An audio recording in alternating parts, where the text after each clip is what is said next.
nós falamos em pneumonia, ou pneumopatia, ou pneumonite, são termos que se misturam um pouco conceitualmente. Então a gente tem que usar o termo pneumonia não só para dizer que isso é bacteriano, que é uma infecção bacteriana envolvida nesse processo. Você usa a pneumonia como um termo amplo de falar que é uma lesão pulmonar naquele paciente. Esse é o primeiro raciocínio, a primeira camada do seu raciocínio. Então, a pneumonia, como um quadro sindrômico, como considerado dessa maneira, com um conjunto de sinais e sintomas, você vai consultar dessa maneira. E a partir do entendimento da pneumonia, você desenvolve as outras diversas etiologias que levam à lesão pulmonar. Você tem etiologias que são de causa infecciosa, que é o nosso intuito dessa noite conversar com vocês, que são as diversas causas infecciosas. Você tem causas que não são infecciosas, são causas inflamatórias, causas granulomatosas não infecciosas, de causa desconhecida, doenças imunomediadas, autoimunes, vasculites, doenças neoplásicas, todas elas podem desenvolver um tipo de pneumonia medicamentosa, né, que tem etiologias diferentes. Então, quando eu falo o termo pneumonia, pessoal, eu preciso tomar um cuidado para conceituar isso.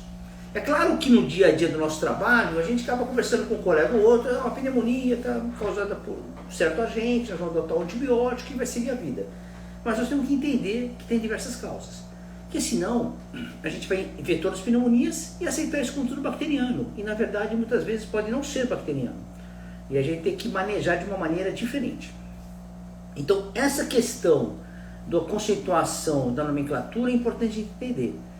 Segundo ponto é como a gente vai caracterizar a síndrome de pneumonia, né? Quer dizer, como que eu vou falar, não, esse doente tem uma pneumonia? Ele vai ter diversas queixas. Então, primeiro, no aspecto mais infeccioso, você vai ter um conjunto de sinais e sintomas que vão fazer você pensar nisso. Você está na sua emergência, o paciente chega com uma queixa de tosse, uma queixa de febre, a tosse pode ter expectoração ou não ter expectoração, ele vai ter uma febre, pode ser alta ou baixa, ele pode estar termometrado ou não. É importante que você consiga termometrar na sua emergência, no consultório, você medir, para você conceituar se aquilo tem uma temperatura aumentada ou não. A tosse pode ter secreção ou não, ele pode ter dor torácica, porque muitas infecções pulmonares podem comprometer a pleura. Vocês lembram que o parênquima pulmonar, ele é indolor, ele não tem sensibilidade para dor, mas a pleura que está em volta dele, ela é dolorosa. Então, na hora que inflama o parênquima pulmonar, encosta na pleura, o paciente faz dor. E a dor é pleurítica. É uma dor que é ventilatória dependente. Então, essa é uma característica clínica que chama a atenção sua na emergência. Também a resposta brônquica, o brônquio, as estruturas que estão no mediastino podem ser um pouco dolorosas também. Então, às vezes, você tem uma infecção pulmonar que compromete a região brônquica e isso acaba gerando um pouco de dor, né? Mas, habitualmente, quando você tem dor torácica por pneumonia, ela está muito caracterizada por comprometimento pleural. Então isso é um dado importante para você. O paciente com tosse, com febre, com uma dor torácica tipo pleurítica, ventilatório dependente, vai te ajudar a pensar na hipótese de pneumonia. Aí tem sintomas gerais, né, pessoal? Fraqueza, mal-estar, um pouco de sonolência, tontura não vertiginosa, anorexia, né, perda de apetite. Então tem vários comemorativos. Nessa primeira manifestação, você tem que tomar um cuidado com a história clínica, porque essa doença pode ser mais aguda ou mais crônica, são comportamentos diferentes. Então eu tenho pneumonias que evoluem mais subagudo ou crônico, demoram uma semana, um mês. Então, por exemplo, a pneumonia por tuberculose, que é bacteriana também, por Mycobacterium tuberculosis, tem um comportamento mais subagudo crônico. Uma pneumonia bacteriana por pneumococcus, que é o Streptococcus pneumoniae, tem uma característica de pneumonia aguda, vocês sabem bem disso. Então, precisa tomar cuidado nessa caracterização da evolução temporal desse doente. Então a história vai te medir isso. Uma emergência, que é um atendimento mais rápido, mas você precisa ter uma informação, pelo menos naquele momento, se a comorbidade é importante ou não para aquele doente. Às vezes ele fala assim, doutor, eu sou diabético, mas a minha glicose está 140 em jejum, faz um mês que eu descobri. Provavelmente não vai ter comorbidade relacionada ao diabetes dele. O paciente chega para você, que tem diabetes há 15 anos, usa insulina, 40 unidades de insulina dia, uma insulina de longa atuação. Então esse doente provavelmente vai ter alguma manifestação orgânica pelo diabetes que pode fazer ter uma resposta evolutiva diferente da pneumonia. Tá claro isso? Então não tem jeito, a história precisa ser feita, pessoal, não tem saída. Senão eu vou deixar de interpretar fatores de risco para aquele doente. De uma maneira dinâmica, não precisa ser uma coisa... numa emergência dinâmica, num consultório que você está lá sentado com o seu doente, com mais cuidado, na enfermaria, você tem que tirar com mais cuidado isso. Dentro da UTI você vai chamar os familiares se o doente estiver grave, tirar a informação da comorbidade.